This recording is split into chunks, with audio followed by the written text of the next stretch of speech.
Hello everyone, my name is Adam Stower and I'm the author and the illustrator of the King Coo books.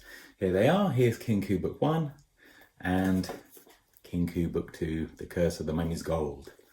The lovely people at the Alligator's Mouth bookshop have invited me to share a reading with you, and so today I'm going to do a reading for you from book 2, The Curse of the Mummy's Gold. So sit comfortably, I hope you enjoy it, and let's get cracking. So, for those of you who are new to King Coo, all you need to know is the books are about a boy called Ben Pole. Now, Ben Pole has got a very unique and interesting best friend, who is King Coo. Now, yes, she's a girl, happens to have a long flowing beard. She's a genius who lives in a secret wood in the middle of a city. And she lives there in her amazing treehouse that she's built herself, that is full of contraptions and traps and gadgets and anything that comes out of her bonkers brain, basically. And she lives there with her pet wombat called Herbert. Now, where the story picks up is Ben has popped along to the woods. He knows the secret way in, and he's gone to visit Coo. And it turns out that she might have a bit of a job for him. Let's see what happens, shall we? Right, so here we go. So this is from Curse of the Mummy's Gold. Great.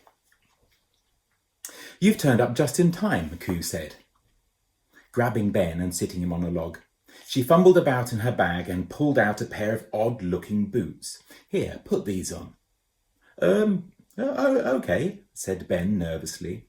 Coo's inventions had a nasty habit of being dangerous, so you can imagine how Ben felt being a boy who thought mixing 2 flavours of ice cream was pretty risky. Not a bad fit," Coo said, tightening the buckles of the strange boots. "Right, follow me." "Hold on, what are these things? What do they do?" said Ben, picking up his bag and trotting awkwardly after his hairy friend as she shot off through the woods. He caught up with her in a clearing a little further on.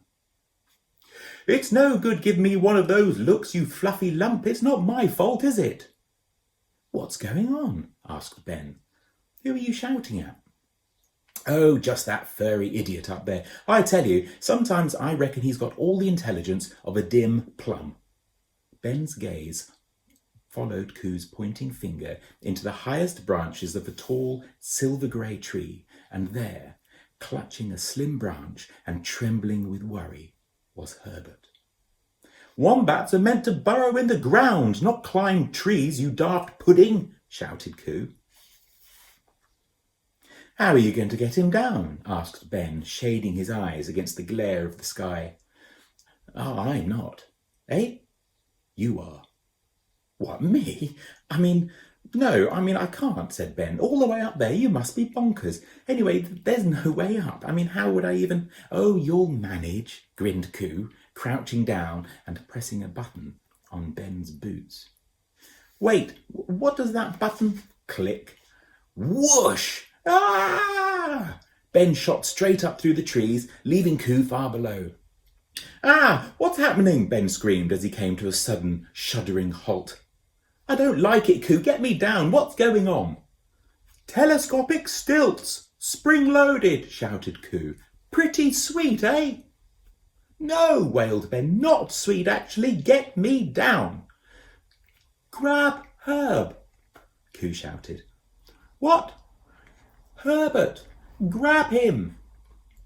The skinny branch Herb was clinging to was barely sturdy enough to bear the weight of a beefy sparrow, let alone a fat wombat. It bowed and creaked under the strain and looked likely to snap at any moment.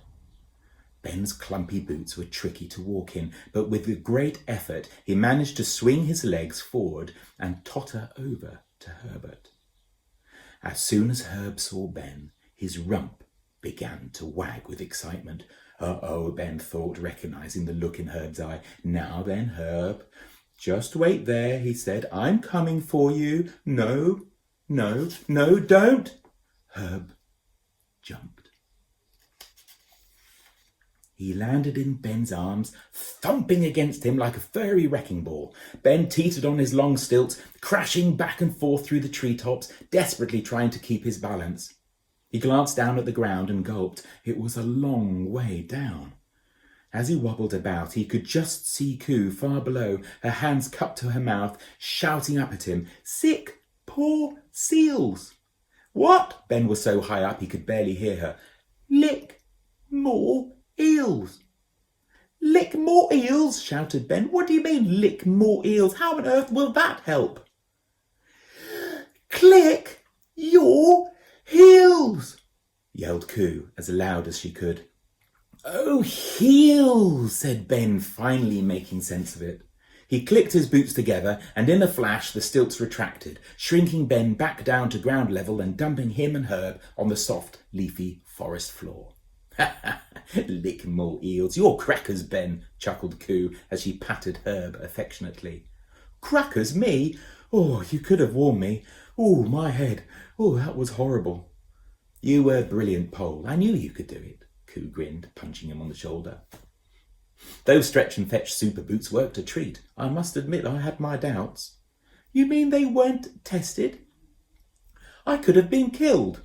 "Well, they're tested now, aren't they? You don't half fuss, Ben," said Coo. "Herb loved it, didn't you, Herb? I think he wants another go." Ben flopped onto his back to catch his breath. Life was never dull with Coo around. So there we go. There's a little reading from Curse of the Mummy's Gold.